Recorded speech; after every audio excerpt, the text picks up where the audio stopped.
আমাদের উপরে রাগ করে থাকা না? দাঁড়াও, তোমার গুসা আমি বার করছি। আমাদের কথা তো তুমি শুনছো না। এরপরে যখন তোমার মা এসে তোমাকে বোঝাবে, তখন আমি দেখবো তুমি কি করে রাগ করে থাকো। আচ্ছা মহাপ্রভু, আর কেন রাগ করে আছো আমাদের উপরে? এবার একটু হ্যাপি হও অন্তত। তুমি তো জানো যে আমাদের ভক্তিতে, আমাদের বিশ্বাসে কোনো ফাঁক নেই। তারপরও তুমি আমাদের উপরে রাগ করে আছো।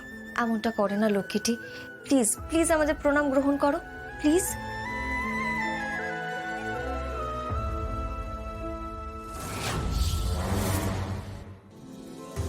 গ্র্যান্ডপা, তুমি দেখো এবার সব ঠিক হয়ে যাবে। মহাপ্রভু আর আমাদের উপরে রাগ করে থাকতে পারবেন না।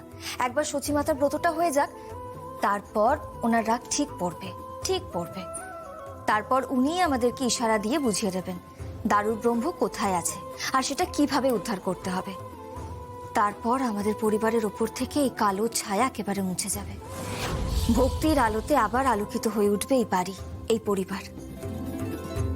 আমি জানি, আর আমি এটাও বিশ্বাস করি যেমনটাই হবে দিদিভাই।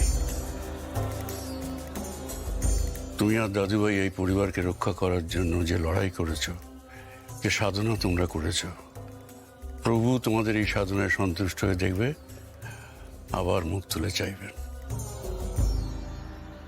বিশু, ব্রত পালনের সব আয়োজন ঠিকঠাক করেছিস তো?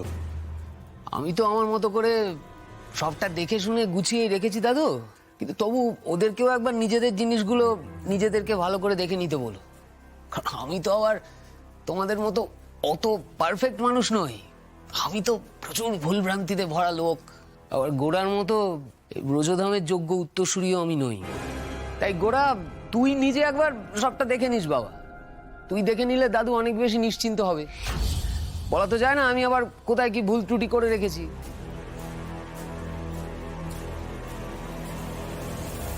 বিশু, আমি জানি দিদিভাই আর দাদুভাইকে দারু ব্রহ্ম অর্চনার দায়িত্ব দেওয়াতে তোর মনটা খুব খারাপ হয়েছে।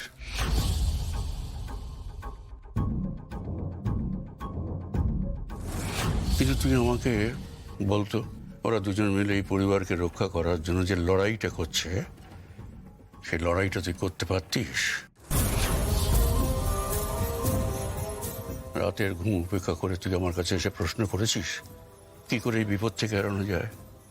করিসনি, কিন্তু ওরা করেছে।